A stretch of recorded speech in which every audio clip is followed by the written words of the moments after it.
ፖለቲካችን ሊሰለጥን የሚችለው ዲሞክራሲም ሊሰፍን የሚችለው ዲሞክራሲውን ዲስቴብላይዝ በማድረግ ሳይሆን ዲሞክራሲውን ለማረጋጋት በምክንያት ስንከራከርና ሪያሊቲውን ደግሞ ስንቀበል ባለን የጤና ነፃነት ጤናችንን ለመጠበቅ የሚያስፈልጉንን የሕክምና ግብአቶች በሀገር ውስጥ የማምረት ፍላጎት ካለን አንዱ መደገፍ ያለበትና መጎልበት ያለበት አቅም የሕክምና ሙከራ አቅም ነው። ምክንያቱም በራሳችን ተመራማሪዎች በራሳችን ማህበረሰብ ተሞክረው ውጤታማነታቸውና ደህንነታቸው የተረጋገጡ መድኃኒቶችን፣ ክትባቶችን ለማህበረሰባችን ማቅረብ ያስፈልገናል። በመካከለኛው ምስራቅ ሰማይ ዛሬም ጦርነት እያንዣበበ ይገኛል። በአንድ በኩል የሀያላን ሀገራት የጂኦፖለቲካዊ ጥቅም ሽኩቻ፣ በሌላ በኩል ደግሞ የነባር ተቀናቃኝ ሀገራት የእርስ በርስ መፋጠጥ አካባቢውን ዳግም የዓለም ስጋት ማዕከል አድርጎታል። የፎርሙላ ወተት ማለት እድሜያቸው ከ12 ወር በታች ለሆኑ ጨቅላ ህጻናት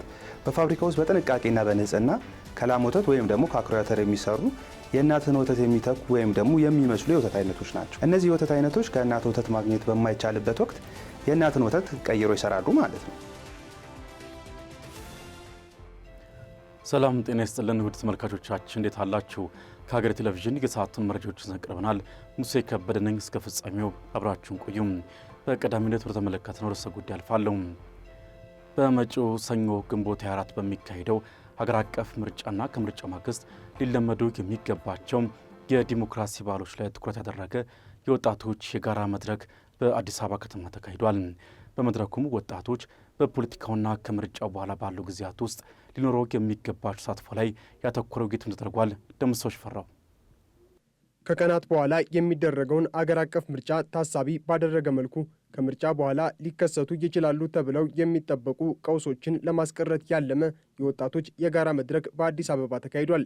በመድረኩም የሰላም ግንባታና የግጭት አፈታት ሂደቶች ውስጥ ወጣቶች የሚጠበቅባቸውን ያህል ሚና ሲጫወቱ እንደማይታዩ ተገልጿል። ይህ ደግሞ በተለይ ከምርጫ በኋላ በሚከሰቱ ግጭቶች ማህበራዊ፣ ኢኮኖሚያዊና ሰብአዊ ዋጋ እንዲከፍሉ እያደረጋቸው እንደሚገኝ ተነግሯል። ከዚህም ጋር ተያይዞ በወጣቶች ዘንድ ስለ ምርጫው ሲነሳ ሁልጊዜም ስጋት እንዲያድርባቸው አድርጓል ተብሏል። በፒስ ቢልዲንግ የሰላም ግንባታና በኮንፍሊክት ሪዞሉሽን ፕሮሰስ ውስጥ ወጣቶች ከፍተኛ ሚና ሲኖራቸው አንመለከትም። ላለፉት እንግዲህ 6 አካባቢ ሀገራዊ ምርጫዎች ተካሂደው ምን ያህሉ ከፖስት ኢሌክሽን ኢሹዎች ጋር ተያይዞ ምን ያህል ወጣት ዋጋ እንደከፈለ በዚህ ሀገር ላይ የሚካድ እውነታ አይደለም። ይህንን ስንል ቀድሞም የነበሩ ባህሎች ከዛ በኋላም ደግሞ ያንን ባህል ተከትሎ የመጡ ጉዳዮችን ስመለከት ወጣቶች ምርጫን ሲመለከቱ ሁልጊዜ ስጋት አላቸው። እንደውም ካያችሁ የወጣት ኢቨንቶች ምንም አይነት ኢንተርቴይንመንትም ሊሆን ይችላል፣ ኤዱኬሽናል ኢቨንቶች ምርጫ አካባቢ አይደረጉ ይባላል።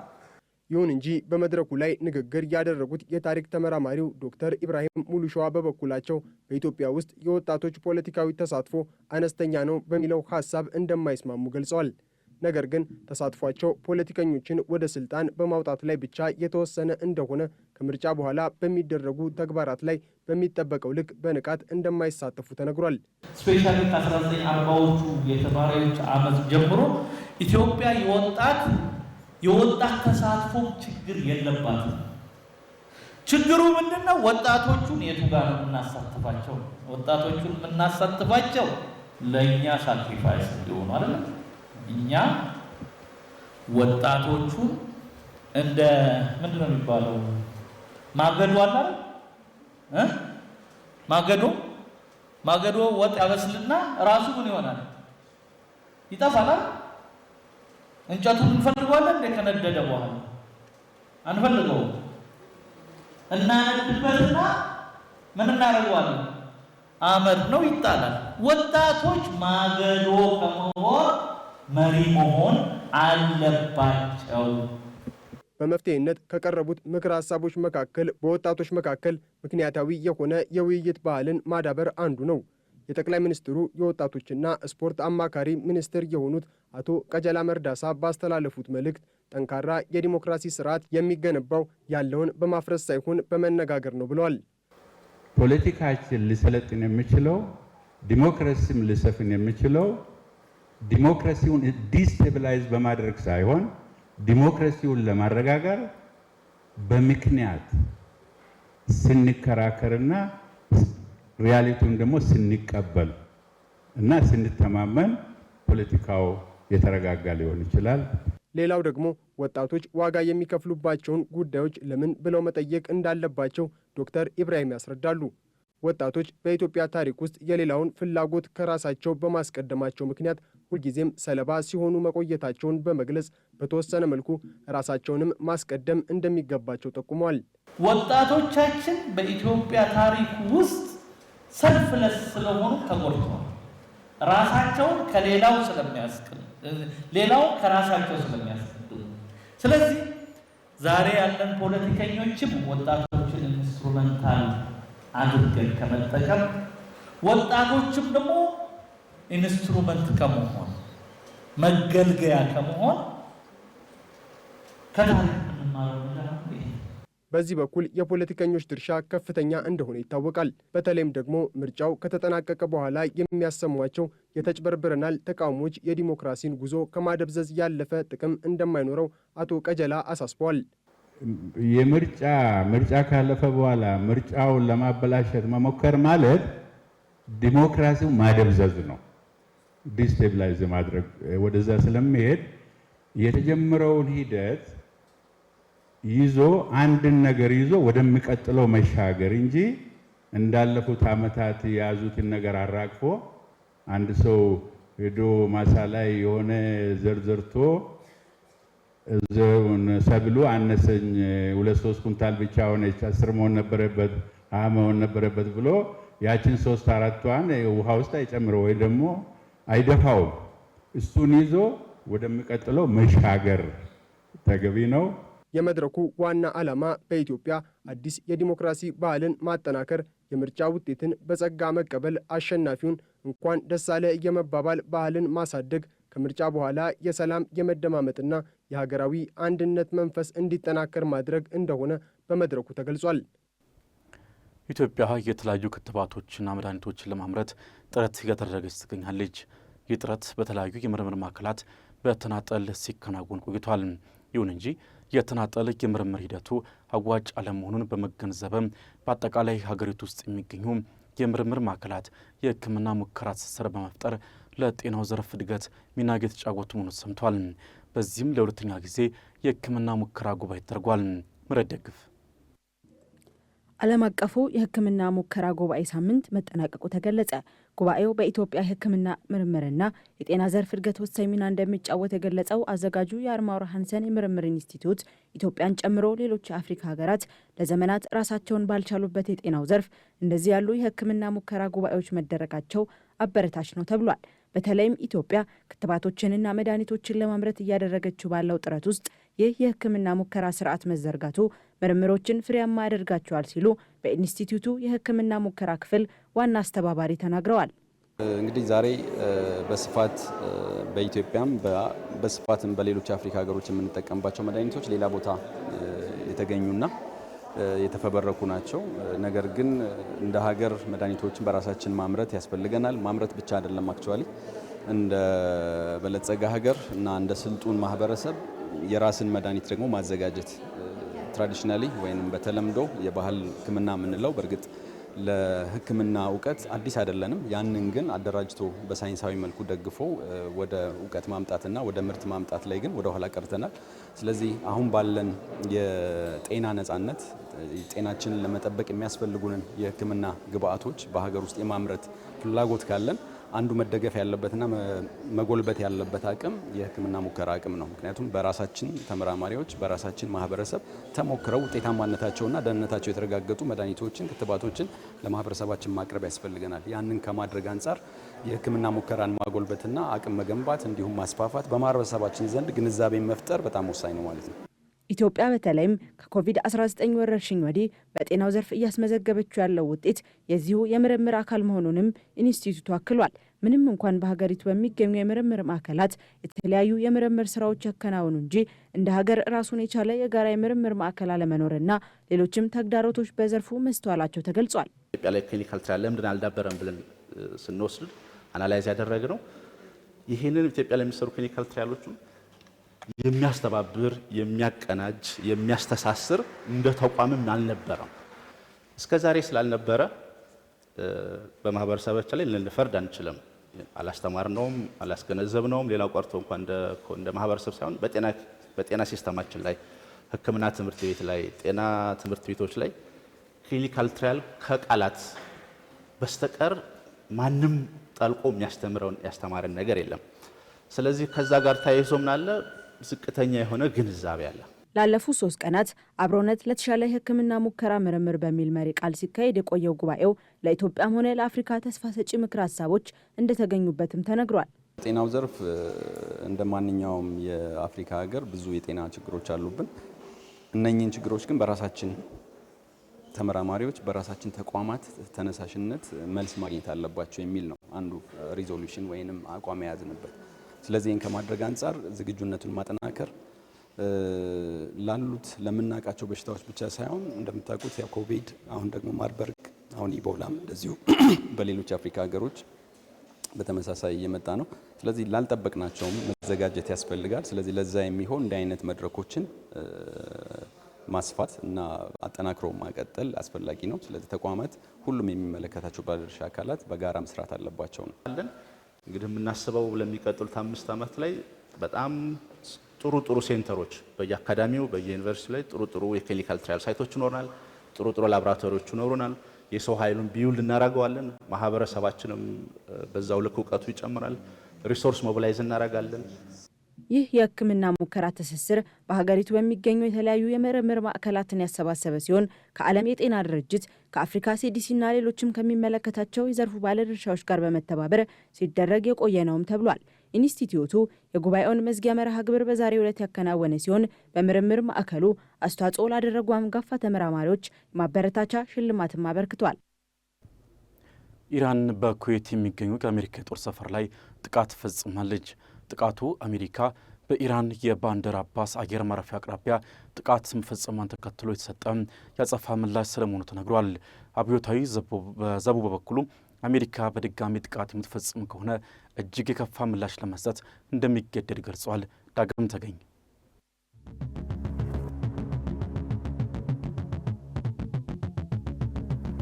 በመካከለኛው ምስራቅ ሰማይ ዛሬም ጦርነት እያንዣበበ ይገኛል። በአንድ በኩል የሀያላን ሀገራት የጂኦፖለቲካዊ ጥቅም ሽኩቻ፣ በሌላ በኩል ደግሞ የነባር ተቀናቃኝ ሀገራት የእርስ በርስ መፋጠጥ አካባቢውን ዳግም የዓለም ስጋት ማዕከል አድርጎታል። የዲፕሎማሲ በሮች ሙሉ በሙሉ ባይዘጉም ጊዜያዊ የተኩስ አቁም ስምምነቶች አሉ የሚል ካባ ቢለብሱም የጦር መሳሪያዎች ድምፅና የአየር ላይ ጥቃቶች ግን ከሰላም ድርድሩ ጥሪ በላይ ጎልተው እየተሰሙ ነው። በተለይም በነዳጅ ሀብቱና በስትራቴጂካዊ ንግድ መስመሮች የሚታወቀው ይህ አካባቢ አሁን ላይ በሚታየው መካረር ምክንያት በማንኛውም ጊዜ ወደ ለየለትና አውዳሚ ቀጠናዊ ጦርነት ሊያመራ ይችላል የሚለው ስጋት የዓለም አቀፉን ማህበረሰብ አሳስበዋል። የመካከለኛው ምስራቅ አለመረጋጋት ከቀጠናው ሀገራት ሰብአዊ ቀውስ አልፎ በዓለም አቀፍ የነዳጅ ገበያ፣ በዓለም አቀፍ የዕቃ አቅርቦት ሰንሰለትና የባህር ላይ ትራንስፖርት ላይ ከፍተኛ ተጽዕኖ ማሳደሩ እያደር እየባሰበት ከድጡ ወደ ማጡ እየተጓዘ ይገኛል። ለሳምንታት ሰፍኖ የነበረው አንጻራዊና እጅግ ተሰባሪ የተኩስ አቁም ስምምነት ዳግም ከፍተኛ አደጋ ውስጥ መውደቁን ተከትሎም የቀጠናው የጸጥታ ሁኔታ አሳሳቢ ደረጃ ላይ ደርሷል። የአሜሪካና የኢራን ጦር ኃይሎች በድጋሚ በቀጥታ ወታደራዊ ግጭት ውስጥ መግባታቸው የሰላም ስምምነቱን ተስፋ ከማጨለሙን ባሻገር ቀጠናውን ወደ ለየለት ጦርነት እንዳያስገባው ከፍተኛ ስጋት ተፈጥሯል። ዛሬ ማለዳ ላይ የኩዌት መንግስት ሀገሪቱ በሚሳኤልና በሰው አልባ አውሮፕላኖች ጥቃት ኢላማ መሆኗን ይፋ ማድረጉን ተከትሎም የኢራን መንግስት በኩዌት ግዛት ውስጥ በሚገኝ የአሜሪካ የጦር ሰፈር ላይ አጸፋዊ ጥቃት መፈጸሙን አስታውቋል። ይህ ክስተት የተፈጠረው አሜሪካ በደቡባዊ ኢራን በሚገኙ ወታደራዊ ኢላማዎች ላይ የአየር ጥቃት መፈጸሟን ተከትሎ የተሰጠ ፈጣን ወታደራዊ ምላሽ መሆኑ የሁለቱን ሀገራት የእርስ በርስ ፍጥጫ ወደ ላቀ ደረጃ አሸጋግሮታል። የኢራን እስላማዊ አብዮታዊ ዘብ በመንግስት ቁጥጥር በቁጥጥር ስር በሚገኙትና በከፊል ይፋይ በሆኑት የተስኒምና የኢርና የዜና ወኪሎች በኩል ባወጣው ዝርዝር መግለጫም የአሜሪካ ጦር በደቡባዊ ኢራን በሚገኘው የባንደር አባስ ዓለም አቀፍ አየር ማረፊያ አቅራቢያ በፈጸሙ የአየር ጥቃት ምክንያት አጸፋዊ እርምጃ መውሰዱን አረጋግጧል። የባንደር አባስ ዓለም አቀፍ አየር ማረፊያ ለሲቪልና ለወታደራዊ አገልግሎት የሚውል ስትራቴጂካዊ ስፍራ መሆኑም ይነገራል። የአብዮታዊ ዘቡ መግለጫ እንዳብራራው አሜሪካ በወደብ ከተማው አየር ማረፊያ ላይ ጥቃት ከሰነዘረች ከጥቂት ሰዓታት በኋላ ዛሬ ማለዳ አሜሪካ ጥቃቱን ለመፈጸም በተጠቀመችበትና በኩዌት በሚገኘው የአሜሪካ የአየር ኃይል ጦር ሰፈር ላይ የበቀል እርምጃ ተወስዷል። የኢራን እስላማዊ አብዮታዊ ዘብ ባወጣው መግለጫ አክሎም ይህ የተወሰደው አጸፋዊ ምላሽ ጠላት ትንኮሳውንና ወረራው ያለ አጸፋ እንደማያልፍ እንዲያውቅ የተሰጠ ከባድ ማስጠንቀቂያ መሆኑን ጠቅሶ ድርጊቱ ወደፊት የሚደገም ከሆነ የኢራን ወታደራዊ ምላሽ ከዚህ የከፋና እጅግ ወሳኝ እንደሚሆን አስጠንቅቋል። በአሜሪካ በኩል ለዚህ የኢራን ጥቃት ወዲያውን ይፋዊ ምላሽ አልተሰጠም ነበር። ይሁን እንጂ ማንነታቸው እንዳይገለጽ የጠየቁና ይፋዊ መግለጫ የመስጠት ስልጣን የሌላቸው የአሜሪካ ባለስልጣናት እንደገለጹት የአሜሪካ ማዕከላዊ ኃይሎች በሆርሙዝ የባህር ወሽመጥ አካባቢ ከፍተኛ ስጋት የፈጠሩ 4 የኢራን ራሳቸውን የሚያጠፉ ሰው አልባ አውሮፕላኖችን መጥተው ስለመጣላቸው ተነግሯል። ከዚህም በተጨማሪ የአሜሪካ ጦር በባንደር አባስ ከተማ 5ኛ ሰው አልባ አውሮፕላን ለማስነሳት በዝግጅት ላይ ነበረን አንድ የኢራን የመሬት ላይ መቆጣጠሪያ ጣቢያ መምታቱን ባለስልጣኑ አረጋግጠዋል። እነዚህ የአሜሪካ ባለስልጣናት ወታደራዊ እርምጃውን ሲያብራሩ ድርጊቱ የተኩስ አቁም ስምምነቱን ለማስጠበቅ ያለመ እጅግ እየተመጣጠነና ራስን ለመከላከል ብቻ የተወሰደ መከላከያ እርምጃ መሆኑን አስረድተዋል።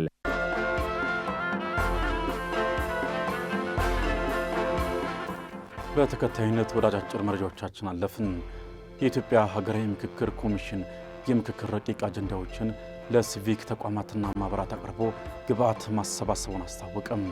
የሲቪክ ተቋማትና ማህበራት በምክክሩ ሂደት ወሳኝ ሚና እየተወጡ መሆናቸውን የገለጹት ዋና ኮሚሽነሩ ፕሮፌሰር መስፍን አርአያም ኮሚሽኑ ከተቋማቱ ጋር መስራቱ የገለልተኛነት እሴትን ለማስጠበቅ አስችሎታል ብለዋል። ሲቪክ ማህበራትና ተቋማት በቀጣይ ለሚከናወነው የሀገራዊ ምክክር ጉባኤ የጀመሩትን ሚና አጠናክረው እንዲቀጥሉም ኮሚሽነሩ ጥሪ አቅርበዋል። አጀንዳዎቹ በመጀመሪያ ደረጃ የረቂቅ ሂደት ላይ እንደሆኑ የገለጹት የኮሚሽኑ ምክትል ዋና ኮሚሽነር ሂሩት ገብረስላሴ በበኩላቸው የሚመለከታቸው አካላት ግብዓት በስፋት ተካቶበት እንደሚዳብር ጠቁሟል። በውይይቱ ላይ የኢትዮጵያ መምህራን ማህበር፣ የኢትዮጵያ እድሮች ጥምረት፣ የኢትዮጵያ አካል ጉዳተኞች ፌዴሬሽን፣ ኢትዮጵያንስ ፎር ኢንክሉሲቭ ዲያሎግ፣ ትምራንና ዴስቲኒ ኢትዮጵያ መሳተፋቸውን የኮሚሽኑ መረጃ ያመለክታል።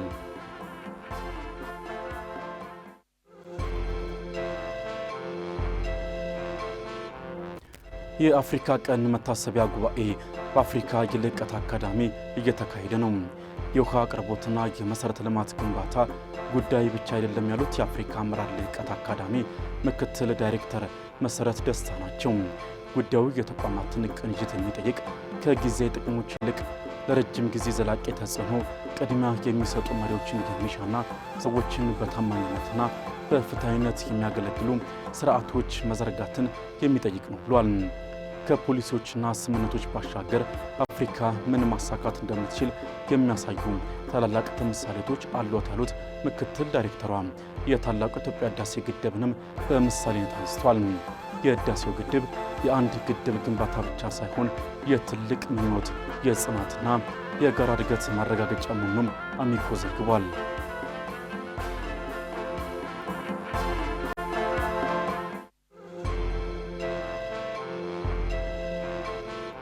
የእንግሊዝ መንግስት ለኢትዮጵያ ቀይ መስቀል ማህበር ከ20 ቢሊዮን ብር በላይ የሚገመት ድጋፍ አደረገም። ድጋፉ ችግሮች በሚከሰቱባቸው አካባቢዎች በፍጥነት ተደራሽ ለመሆን የሚያስችል ነው ሲሉ የጤና ሚኒስትሯ ዶክተር መቅደስ ዳባ ገልጸው በተለይም ለጤናው ዘርፍ ትልቅ አስተዋጽኦ እንዳለው ተናግሯል። የኢትዮጵያ ቀይ መስቀል ማህበር ፕሬዝዳንት አበራ ቶላ በበኩላቸው የተደረገው ድጋፍ በተለይም ማህበሩ ከዚህ ቀደም ከተሽከርካሪ ጋር ተይዞ የገጥመው የነበረውን ተግዳሮት የሚያስቀር እንደሆነ አብራርተዋል። በዚህም ለሰብአዊ ምላሽና የውሃ አቅርቦት ስራዎች የሚውሉ 12 ከባድ የጭነት ተሽከርካሪዎች፣ 10 የፍጥነት ተሽከርካሪዎች፣ 3 የውሃ ማጓጓዣ እንዲሁም 1 የውሃ መቆፈሪያ፣ የውሃ ፍሳሽ ማስወገጃና ክሬን ርክክብ ተደርጓል።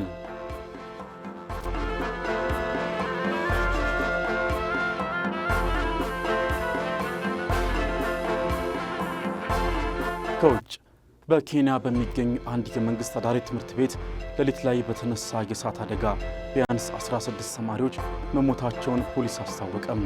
አደጋው የተከሰተው ከ200 በላይ ተማሪዎች በሚገኙበት የመኝታ ክፍል ውስጥ ሲሆን የቃጠሎ መንስኤ እስካሁን አልታወቀም። ፖሊስ በትምህርት ቤቱ የደህንነት ምርመራ ውስጥ ተከብረው እንደሆነ ምርመራ እያደረገ ይገኛል ተብሏል። ይህ ትምህርት ቤት በኬንያ ፖሊስ አገልግሎት የሚተዳደር ሲሆን አብዛኞቹ ተማሪዎችም የፖሊስ አባላት ልጆች ናቸው። በኬንያ አዳሪ ትምህርት ቤቶች መሰል አደጋዎች በተደጋጋሚ የሚያጋጥሙ ሲሆን ለዚህም በምክንያትነት የሚጠቀሱት የተማሪዎች መጨናነቅ፣ ሆን ተብሎ የሚለኮሱ እሳቶችና የኤሌክትሪክ ብልሽቶች መሆናቸው ተገልጿል። ይህ አሰቃቂ አደጋም በ2004 በሰሜን ኬንያ የአንድ ተማሪዎችን ሕይወት የቀጠፈውና እንዲሁም በ2001 ደግሞ በማቻኮስ የ67 ተማሪዎችን የጅምላ ሞት ያስከተሉ የቃጠሎ አደጋዎችን ዳግም ያስታወሰ ሆኗል ሲል አፍሪካ ኒውስ በዘገባ አስነብቧል።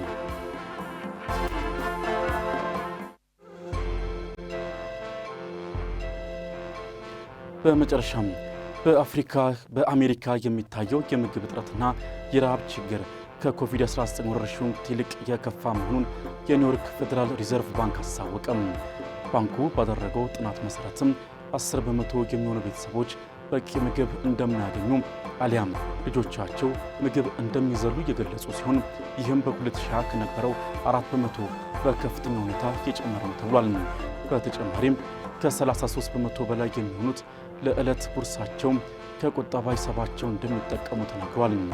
ይህ የምግብ ዋስትና እጥረት በተለይ ዝቅተኛ ገቢ ያላቸውና ትንንሽ ልጆች ያሉባቸውን ቤተሰቦች ክፉኛ እንደጎዳ ዘግቧል።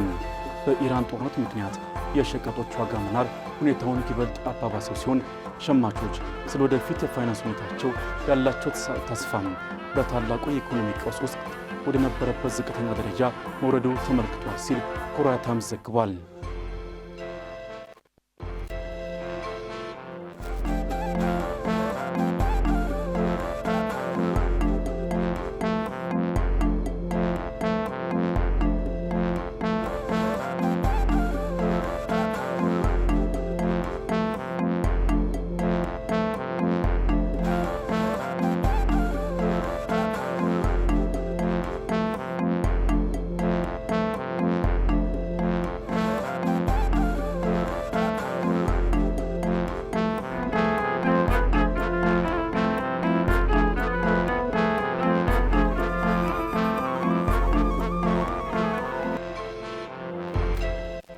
የፎርሙላ ወተት ከላም ወተት ወይም ከአኩሪ አተር ምርት በፋብሪካ ተቀነባብሮ የሚዘጋጅ ሲሆን በተለምዶ የእናት ወተትን የሚተካ ወተት ተብሎ የሚጠራ ነው። አብዛኛውን ጊዜ ከ12 ወር በታች ለሆኑ ሕፃናት የሚሰጥ ሲሆን ይህ የወተት አይነት ሕፃናት እናቶቻቸውን ማግኘት ሳይችሉ ሲቀር ብቻ እንደሚሰጥ የሕክምና ባለሙያዎች ይመክራሉ። እኛም በዛሬው የጤና አዳም ጥንቅራችን ትኩረት አድርገናል። ወደዛው እንለፍ።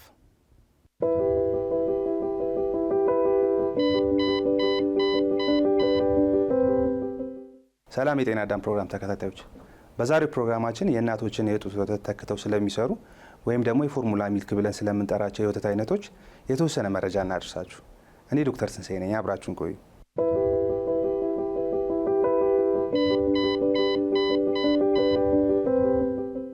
ወደ ዋናው ነጥብ ከመግባታችን በፊት ግን የፎርሙላ ወተት ምን ማለት ነው የሚለውን እንመልከት። የፎርሙላ ወተት ማለት እድሜያቸው ከ12 ወር በታች ለሆኑ ጨቅላ ህጻናት በፋብሪካ ውስጥ በጥንቃቄና በንጽህና ከላም ወተት ወይም ደግሞ ከአኩሪ አተር የሚሰሩ የእናትን ወተት የሚተኩ ወይም ደግሞ የሚመስሉ የወተት አይነቶች ናቸው። እነዚህ የወተት አይነቶች ከእናት ወተት ማግኘት በማይቻልበት ወቅት የእናትን ወተት ቀይሮ ይሰራሉ ማለት ነው። እነዚህ ወተቶች በውስጣቸው ፕሮቲን፣ ካርቦሃይድሬት፣ ፋትና ቪታሚንስ የሚይዙ ሲሆን በውስጣቸውም እነዚህ መያዛቸው ከእናት ወተት ጋር ተመሳሳይ ያደርጋቸዋል።